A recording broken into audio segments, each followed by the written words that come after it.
ಬೆಳ್ಳಿ ತೆರೆಗೆ ಹೋಗಿ ಅಲ್ಲಿ ಸಕ್ಸಸ್ ಆದಮೇಲೆ ಕಿರುತೆರೆಯನ್ನು ಹೆಂಗೆ ಮರಿತಾರೆ ಅಂದರೆ ಎಷ್ಟು ಡಿಗ್ರೇಡ್ ಮಾಡ್ತಾರೆ ಅಂದರೆ ನನಗೆ ಅದ್ರ ಬಗ್ಗೆ ತುಂಬ ಬೇಜಾರಿದೆ, ಬೇಸರ ಇದೆ, ಒಂದು ವಿರೋಧ ಇದೆ, ಖಂಡಿತ ಇದೆ ಸರ್. ನಾನು ನೋಡಿದಂಥ ನನ್ನ ಗೆಳೆಯರೇ ಎಷ್ಟೋ ಜನ, ತುಂಬ ಜನ ನಮ್ಮ ಜೊತೆ ಮಾತಾಡಲ್ಲ ಸರ್. ನೀವು ನಂಬ್ತಿರೋ ಬಿಡ್ತಿರೋ ಕೆಲವರು ಮಾತಾಡಲ್ಲ, ಹೆಸರು ಹೇಳಬಾರ್ದು, ಬೇಡ ಹೆಸರು ಬೇಡ. ತುಂಬ ಜನ ಮಾತಾಡಲ್ಲ.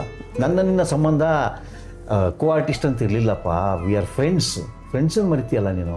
ಯಾರು ಕರೆಯೋಕ್ಕೂ ಸ್ವಾಭಿಮಾನ, ನಾನು ದೊಡ್ಡ ಆ್ಯಕ್ಟ್ರು, ಅನ್ವಾಂಟೆಡ್ ಈಗೋ ಸಿಂಪಲಾಗಿ ಬದುಕೋದು ಯಾಕೆ ಬದುಕಲ್ಲ ಜನ ಅಂತ ನನಗೆ ಗೊತ್ತಿಲ್ಲ.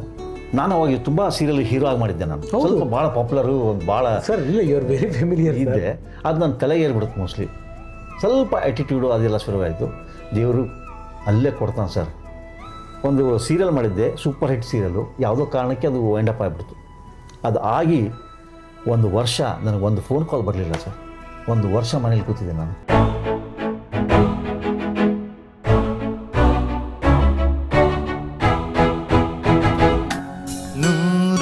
ನೂರೊಂದು ನೆನಪು.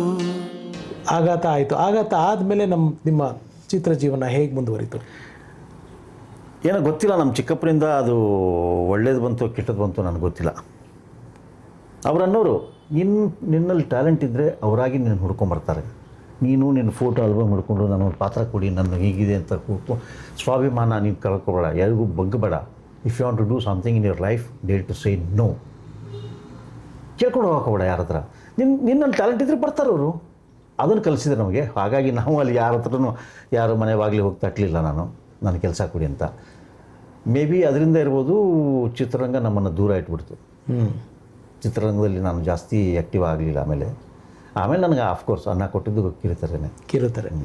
ನಿಮ್ಮ ತವರು ಮನೆ. ಹೌದು, ಖಂಡಿತ ಹೇಳ್ಬೋದು. ಹೆಮ್ಮೆಯಿಂದ ಹೇಳ್ಬೋದು. ಕಿರುತೆರೆ ನಮಗೆ ಊಟ ಕೊಡ್ತು. ಅಂದರೆ ಎಲ್ಲ ಕಡೆ ಹೋದರೂ ಆ್ಯಕ್ಟಿಂಗ್ ಬಂದೇ ಅಲ್ಲ, ಯಾವುದು ನನಗೇನಷ್ಟು ಅನಿಸಿಲ್ಲ. ಅಲ್ಲೂ ಮಾಡೋದದೇ, ಇಲ್ಲೂ ಮಾಡೋದದೇ. ಬಟ್ ನನಗೆ ಗೊತ್ತಿದ್ದಂಗೆ ಈ ಇತ್ತೀಚಿನ ಕಲಾವಿದರು ನಮ್ಮಲ್ಲಿ ತುಂಬ ಜನ ನೋಡಿ ಸರ್, ನೀವು ಅಬ್ಸರ್ವ್ ಮಾಡಿದಿರಲ್ಲ ಗೊತ್ತಿಲ್ಲ, ಕಿರುತೆರೆಯಿಂದ ಶುರು ಮಾಡ್ತಾರೆ ಆ್ಯಕ್ಟಿಂಗು.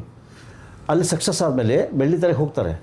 ಬೆಳ್ಳಿತೆರೆಗೆ ಹೋಗಿ ಅಲ್ಲಿ ಸಕ್ಸಸ್ ಆದಮೇಲೆ ಕಿರುತೆರೆಯನ್ನು ಹೆಂಗೆ ಮರಿತಾರೆ ಅಂದರೆ ಎಷ್ಟು ಡಿಗ್ರೇಡ್ ಮಾಡ್ತಾರೆ ಅಂದರೆ ನನಗೆ ಅದ್ರ ಬಗ್ಗೆ ತುಂಬ ಬೇಜಾರಿದೆ, ಬೇಸರ ಇದೆ, ಒಂದು ವಿರೋಧ ಇದೆ, ಖಂಡಿತ ಇದೆ ಸರ್. ನಾನು ನೋಡಿದಂಥ ನನ್ನ ಗೆಳೆಯರೇ ಎಷ್ಟೋ ಜನ, ತುಂಬ ಜನ. ಒಬ್ಬ ನನ್ನ ಫ್ರೆಂಡ್ ಮನೆ, ಇದು ಗೊತ್ತಿಲ್ಲ, ನೀವು ಎಡಿಟ್ ಮಾಡಿಲ್ಲ ಅದು ಬಿಡಿ. ಅವನ ಮನೆಗೆ ಸಂಜೆ ಹೋಗಿದ್ದೆ, ಸುಮ್ಮನೆ ಭೇಟಿ ಆಗೋಣ ಎಲ್ಲ ಫ್ರೆಂಡ್ಸ್ ಅಂತ ಹೋಗಿದ್ವಿ ನಾವು. ಅವನು ಆವಾಗ ರೆಂಟೆಡ್ ಹೌಸ್ನಲ್ಲಿದ್ದ. ಹೊಸದಾಗ ಮನೆ ತೊಗೊಂಡಿದ್ದೇನೆ ಬಾರಪ್ಪ ಅಂತೇಳಿ ಕರ್ಕೊಂಡೋದ. ಮನೆ ತೋರಿಸಿದೆ, ಲೈಕ್ ಮಾಡಿದ. ನೆಕ್ಸ್ಟ್ ವೀಕ್ ಗೃಹ ಪ್ರವೇಶ ಇದೆಯಪ್ಪ, ಕರಿತೀನಿ ಬಂದುಬಿಡ್ಬೇಕು ಅಂದ. ಸರಿ ಅಂದ. ಅವಾಗೇನು ಯಾರ್ಯಾರಿದ್ವಿ, ನಂತರ ಬೇರೆ ಕೆಲವೊಂದು ಕಿರುತೆರೆಗೆ ಸಂಬಂಧಪಟ್ಟಂಥ ಕಲಾವಿದರಿದ್ವಿ ಅವ್ನ ಫ್ರೆಂಡ್ಸು. ನೆಕ್ಸ್ಟ್ ವೀಕ್ ಗೃಹ ಪ್ರವೇಶ ಆಯಿತು. ಒಂದು ಇನ್ವಿಟೇಷನ್ ಕಾರ್ಡ್ ಬರಲಿಲ್ಲ ನಮಗೆ, ಒಬ್ಬರನ್ನು ಕರೆದಿಲ್ಲ ನಾವು. ಬರೀ ದೊಡ್ಡ ಸಿನಿಮಾ ಕಲಾವಿದರು, ತಂತ್ರಜ್ಞರು, ಡೈರೆಕ್ಟರ್ಸು ಅವರಿದ್ದರು. ಇದು ಹತ್ತೋದಕ್ಕೆ ಬೇಗ ಇಳಿಬೇಕು, ನೀವು ಏಣಿ ಬೇಕೇ ಬೇಕು. ಹತ್ತಿದ ಮೇಲೆ ಬೇಡವಾ ಕಿರುತೆರೆ ನಿಮಗೆ? ನಮ್ಮ ಜೊತೆ ಮಾತಾಡಲ್ಲ ಸರ್. ನೀವು ನಂಬ್ತಿರೋ ಬಿಡ್ತಿರೋ ಕೆಲವರು ಮಾತಾಡಲ್ಲ, ಹೆಸರು ಹೇಳಬಾರ್ದು, ಬೇಡ ಹೆಸರು ಬೇಡ. ತುಂಬ ಜನ ಮಾತಾಡಲ್ಲ, ಫೋನ್ ರಿಸೀವ್ ಮಾಡಲ್ಲ. ನಾನು ನಂಬರೇ ಡಿಲೀಟ್ ಮಾಡಿಬಿಡ್ತೀನಿ. ನಾನು ಬೇಕಾಗಿಲ್ಲ. You may be big but I am not small ಅಲ್ವಾ? ನೀವು ದೊಡ್ಡವನು ಇರ್ಬೋದು ಬಟ್ ನಾನು ಚಿಕ್ಕವನಲ್ಲ. Very well set. ಅದೊಂದು ಇದೆ ನಮ್ಮಲ್ಲಿ. ಅದೊಂದು ಯಾಕೋ ಏನೋ ಗೊತ್ತಿಲ್ಲ ಸರ್, ನಮ್ಮಲ್ಲಿ ಕಲಾವಿದರಲ್ಲಿ ಅದೊಂದು ಬೇಸರದ ಸಂಗತಿ. ಬೆಳೆದ ಮೇಲೆ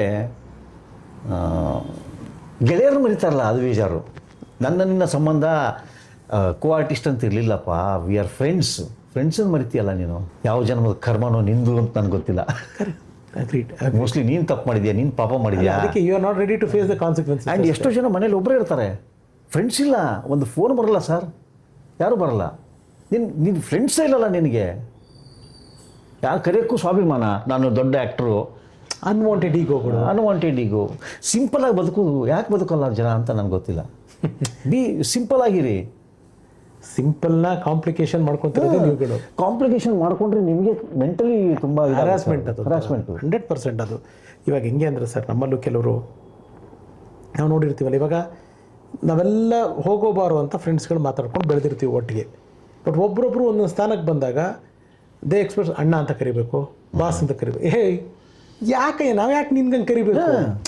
ಅದು ಕರಿಯೋಕ್ಕೆ ಬೇರೆಯವ್ರು ಇದ್ದಾರಪ್ಪ, ನಿನಗೆ ಹೊಸ್ದಾಗಿ ಬರೋ ಅಭಿಮಾನಿಗಳು ಅಥವಾ ನಿನಗೆ ಹೊಸ್ದಾಗಿ ಬರೋ ಸ್ನೇಹಿತರು ಹಂಗೆ ಕರಿಯೋರು ಇದ್ದಾರೆ. ನಾವೆಲ್ಲ ನೀನು ಏನು ಆಗಕ್ಕೆ ಮುಂಚೆಯಿಂದ ಇದ್ದು, ನೀನು ಈ ಸ್ಥಾನಕ್ಕೆ ಬರೋಕ್ಕಿಂತ ಮುಂಚೆಯಿಂದ ಇದೆ ನಾವು ನಿನ್ನ ಜೊತೆ, ಅವತ್ತು ಇದ್ವಿ ಇವತ್ತು ಇದ್ದೀವಿ. ನೀವು ಹೇಳೋದು ನನಗೆ ಕನೆಕ್ಟ್ ಆಗುತ್ತೆ ಅದು, ಕೆಲವು ನಾವು ನೋಡಿದ್ರು. ಎನಿವೇಸ್, ಅಪಾರ್ಟ್ ಫ್ರಮ್ ದಟ್ ಕಿರುತೆರೆಗೆ ಯಾವುದು ಸರ್ ಫಸ್ಟ್ ಅವಕಾಶ ಬಂದಿದ್ದು, ಹೇಗೆ? ನಾನು ಇದು ಯಾವುದು ಇಲ್ಲೇ ಸ್ವರ್ಗ ಅಂತ ಒಂದು ದೂರದರ್ಶನಕ್ಕೆ ಮಾಡಿದ್ದೆ.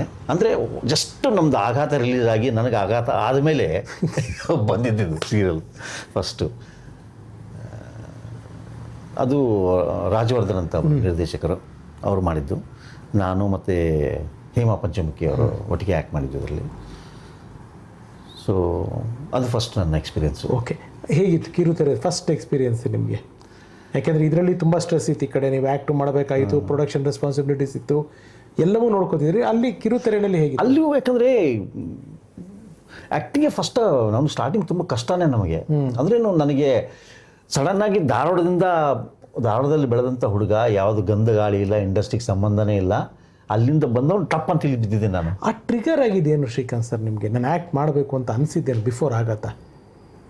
ಗೊತ್ತಿಲ್ಲ ಸರ್, ಮೇ ಬಿ ಅಂದರೆ ಏನೋ ಒಂದು ಇನ್ಸಿಡೆಂಟ್ ಪರಿಣಾಮ ಬೀರುತ್ತಲ್ವ, ಏನೋ ಒಂದು ಚಿತ್ರನೋ ಪಾತ್ರನೋ ವ್ಯಕ್ತಿನೋ ಆ ಥರ. ಏನಕ್ಕೆ ನಿಮ್ಗೆ ಇದಕ್ಕೆ ಮುಂಚೆನೇ ಆ್ಯಕ್ಟರ್ ಆಗಲ್ಲ? ನನಗೇನಂದರೆ ಎಲ್ಲರೂ ಮಾಡೋದು ಬೇಡ ಅಂತ, ಹಟಿಕೆ ಏನಾದರೂ ಮಾಡಬೇಕು, ಏನಾದರೂ ಹೊಸದಾಗಿ ಮಾಡಬೇಕು.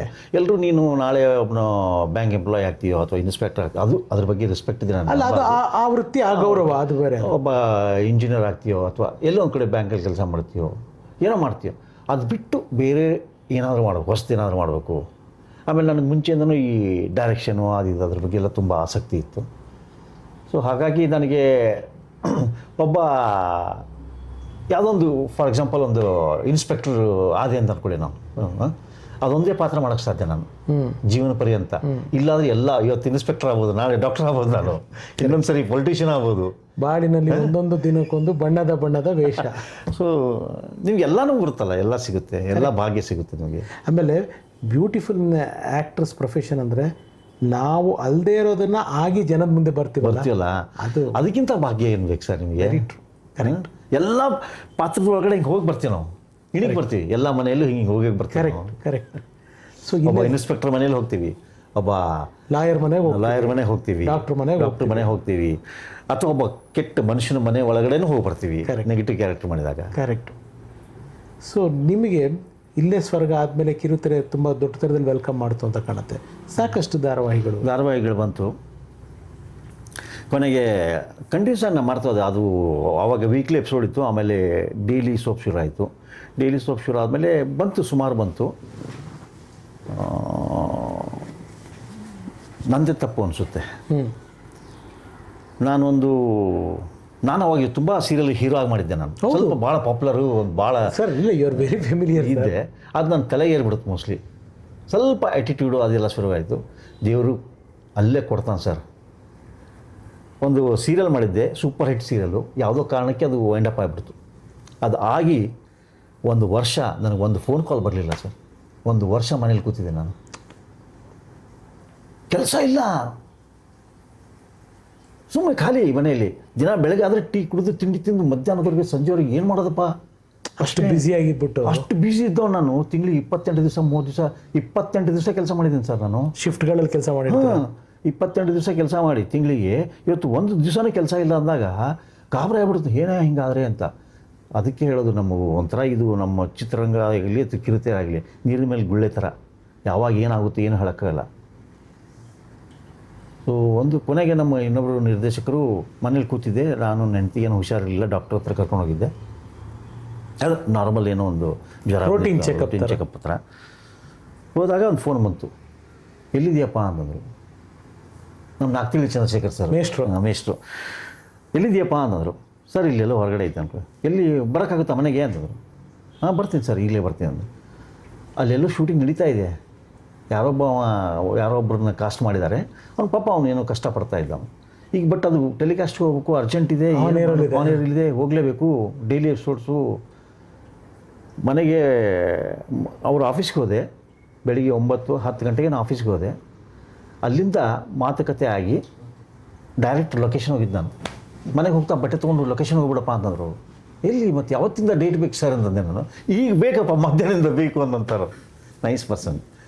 ಸೊ ಹಾಗಾಗಿ ಮತ್ತೆ ತಿರ್ಗಿ ಅಲ್ಲಿಂದ ಶುರು ಆಯಿತು. ನಾನು ಅಂದ್ಕೊಂಡೆ ಆವಾಗ ಯಾವ ಧಾರಾವಾಹಿ ಸರ್ ಅದು? ಅಪಾರ್ಟ್ಮೆಂಟ್ ಅಂತ apartment. Okay okay. Udaya T V ಮಾಡಿದರು. ಸೊ ಅದು 1 ವರ್ಷ ಗ್ಯಾಪು. ತುಂಬ ಪಾಠ ಕಲಿಸ್ತು. ತುಂಬ ಕಲಿಸ್ಬಿಡ್ತು ನನಗೆ. ಇವತ್ತು ನೀವು ಹೋಳಿಗೆ ಊಟ ತಿಂತಾ ಇರ್ತೀರ, ನಾಳೆ ಅನ್ನಕ್ಕೂ ಗತಿ ಇರೋಲ್ಲ ನಿಮಗೆ. ಅಷ್ಟು ಫ್ಲಕ್ಚುಯೇಷನ್ ಒಂಥರ ಲೈಫಲ್ಲಿ. ಹಾಗಿದ್ದಾಗ ಒಂದು ಪ್ಯಾರಲ್ ಪ್ರೊಫೆಷನ್ ಇರಬೇಕು. ಸೊ ಅದಕ್ಕೆ ನಾ ಏನು ಮಾಡಿದೆ, ನಮ್ಮದು